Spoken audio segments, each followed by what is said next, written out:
Info PKH hari ini sudah dijadwalkan PKH tahap 1 siap-siap panen bansos akan mulai dicairkan merata.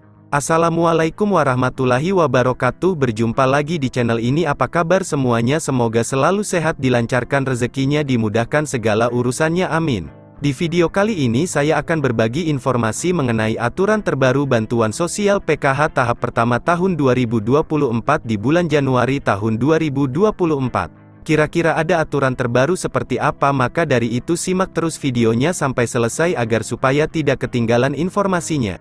Oke, langsung saja pada berita pentingnya yaitu peraturan bantuan PKH di tahun 2024 mendatang. Nah, untuk para KPM PKH dimanapun kalian berada, jadi di tahun 2024 nanti ada aturan terbaru mengenai pencairan bantuan PKH di tahun 2024. Di mana untuk pencairan bantuan PKH di tahun 2024 itu masih sama, ada yang melalui kartu KKS, ada juga yang melalui kantor pos Indonesia. Dan nominalnya pun bisa berbeda-beda tergantung komponen yang dimiliki. Selain itu juga sudah ada peraturan yang sudah ditetapkan dalam hal pencairan PKH di tahun 2024. Jadi untuk bantuan PKH itu adalah bantuan bersyarat, jadi harus memiliki komponen PKH seperti anak balita, anak SD, anak SMP, dan anak SMA. Kemudian penyandang disabilitas berat dan juga komponen PKH lansia serta komponen ibu hamil. Nah, itu adalah komponen PKH, jadi bukan hanya anak balita atau anak sekolah saja, tetapi ibu hamil pun sama masuk kategori komponen PKH. Kemudian dari 7 komponen bantuan PKH tersebut ada 13 kriteria yang menentukan bantuan PKH hanya bisa cair. Jadi yang pertama peraturannya itu adalah kalian harus terdaftar di dalam di DTKS. Jadi mulai dari anak balita SD, ibu hamil, kemudian anak SMP dan SMA, penyandang disabilitas berat dan lansia harus masuk di dalam DTKS dan aktif sebagai penerima bantuan PKH.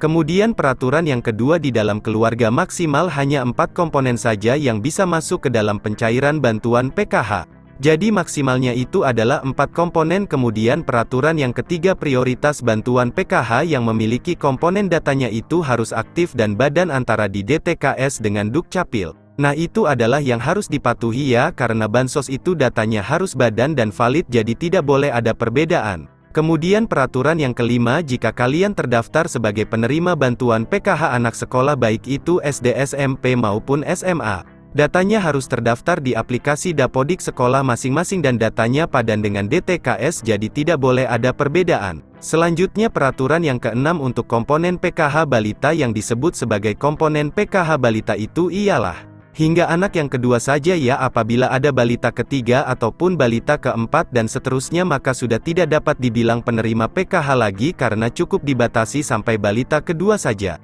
Selanjutnya untuk komponen anak balita umurnya itu adalah umur 0 sampai dengan 6 tahun, jadi jika sudah lewat 6 tahun itu bukan kategori anak balita lagi tetapi sudah masuk ke jenjang anak sekolah SD.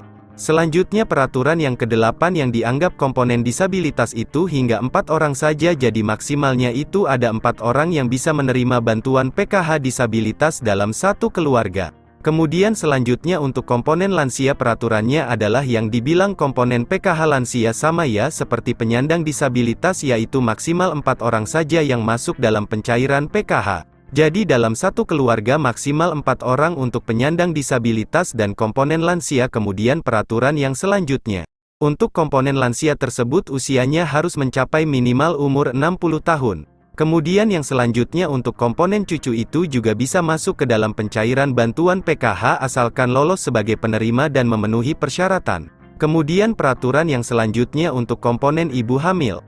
Nah, yang dianggap atau dibilang komponen ibu hamil adalah hanya sampai kehamilan yang kedua saja, jadi apabila hamil yang ketiga kali atau keempat kalinya itu sudah tidak bisa dapat bantuan PKH, jadi sudah tidak bisa dihitung komponen PKH lagi. Kemudian peraturan yang terakhir, jika di dalam anggota keluarga memenuhi atau memiliki lebih dari satu komponen maka yang dianggap penerima bantuan PKH adalah dari nominal yang paling tertinggi dahulu, misalkan ada anak penyandang disabilitas kemudian juga memiliki anak normal yang bersekolah di jenjang SD. Sedangkan untuk nominal penyandang disabilitas dan anak sekolah SD itu nominalnya berbeda-beda, lebih besar penyandang disabilitas dibanding dengan komponen anak SD. Nah, maka yang masuk komponen PKH adalah komponen disabilitas yang didahulukan, jadi sudah jelas itulah peraturan bantuan PKH di tahun 2024. Nah, sekian dulu informasi ini, semoga bermanfaat. Mohon maaf jika ada salah kata. Assalamualaikum warahmatullahi wabarakatuh.